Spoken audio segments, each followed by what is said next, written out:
e hoje eu vim contar como é que foi a minha apresentação naquele evento, que eu estava me preparando semana passada para apresentar um artigo que é decorrente da minha dissertação.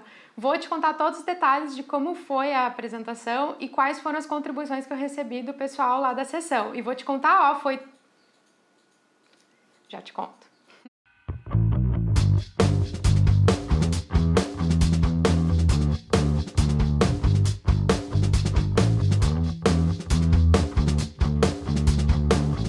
Olá, acadêmico! Olá, acadêmica! Semana passada eu estava me preparando para apresentar um artigo que foi aceito num evento.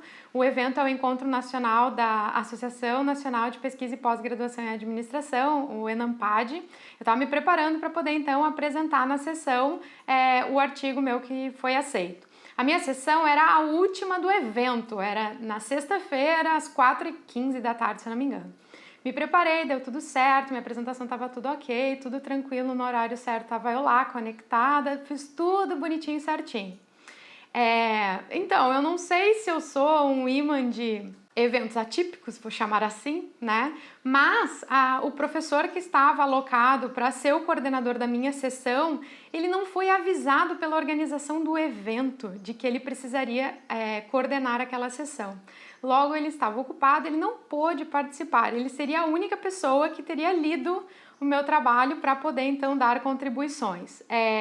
Ele mandou uma outra pessoa no lugar, essa pessoa não leu o trabalho, porque foi de última hora, e aí essa pessoa que estava coordenando a sessão, então, pediu para um outro professor ser debatedor, né, dar algumas sugestões, algumas contribuições para também a sessão não ficar muito parada, né, não ficar sem ninguém comentando.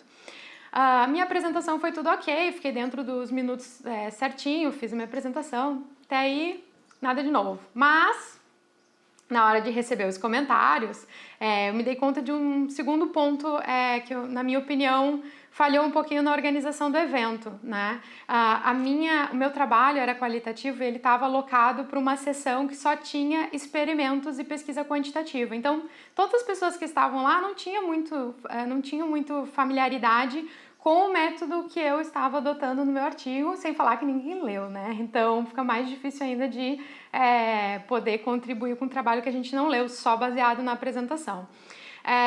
Então, o professor que estava alocado que foi solicitado, convidado naquele momento, assim, de última hora, para fazer debate, enfim, contribuir com o trabalho, fez várias perguntas sobre o meu trabalho, eu expliquei, e aí ele emitiu a opinião dele, né, que na minha humilde opinião, né, como doutorando, eu acho que ele foi um pouco infeliz na escolha das palavras, mas ele falou o seguinte, que o meu trabalho, então, fazia uma teoria da confusão, né.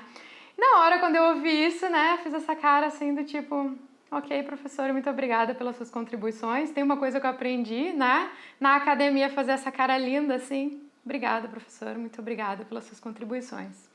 E aí, enfim, sem julgar ninguém, muitas vezes quando a gente é solicitado a dar algum tipo de julgamento, de opinião, se a gente não tem dados, não tem informações suficientes, a gente não é obrigado, a gente não precisa necessariamente emitir uma opinião. E mais, talvez criticar de uma forma mais forte, talvez não seja o momento se a gente não lê o trabalho, né? Mas enfim, cada um, né? Não estou aqui para julgar ninguém. Mas eu fiquei pensando nesse comentário, gente, porque o que ele quis dizer com teoria da confusão, né? Fiquei eu pensando. E no final, ele até me deu uma ideia, porque depois eu fiquei pensando o que ele quis dizer com teoria da confusão. Ele provavelmente estava se referindo ao fato de eu ter alinhado duas teorias no mesmo artigo. O que normalmente numa pesquisa quantitativa não se faz, porque uma pesquisa quantitativa acaba tendo que limitar muito o número de variáveis que são trabalhadas, porque realmente vira uma confusão se você trabalhar um grande número de variáveis numa mesma pesquisa. Na qualitativa, às vezes a gente até consegue, né, alinhar uma teoria à outra. Mas assim, em relação a essa teoria da confusão, eu fiquei pensando e de repente ele tem razão no sentido de se eu trabalhasse melhor uma única teoria com os meus dados no artigo, eu poderia aprofundar um pouco mais do que fazendo o alinhamento das duas teorias. E aí, no fim, ele até me deu uma ideia, né? Se eu não posso trabalhar as duas teorias num único artigo, eu posso fazer 2 artigos, um para cada teoria. Então, saí de lá com uma sugestão de não 1, mas 2 artigos. O que eu quis dizer com isso, compartilhar com vocês hoje essa ideia? Que às vezes, né, quando a gente escuta uma palavra, né, algo que não era o ideal, né, naquele momento, de repente a pessoa, enfim, por uma série de motivos escolheu as palavras erradas, talvez não seja o espaço ideal para a gente entrar numa discussão. Foi o que eu fiz, agradeci, sorri, muito obrigada.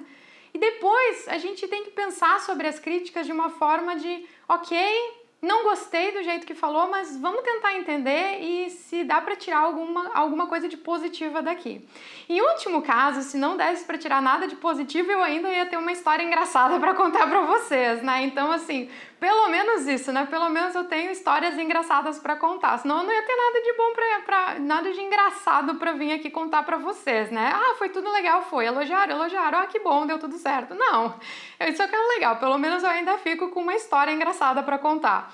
Mas, em alguns casos, mesmo com as palavras erradas, mesmo com a feliz escolha das palavras ditas naquele momento, ele ainda me deu algum norte no sentido de repensar o trabalho, repensar o artigo, melhorar e aí, claro, submeter para uma revista internacional, porque vamos combinar, né? Isso é que é legal, né? A gente poder publicar o nosso trabalho. Então agora eu saí de lá não com um artigo, mas com 2 artigos.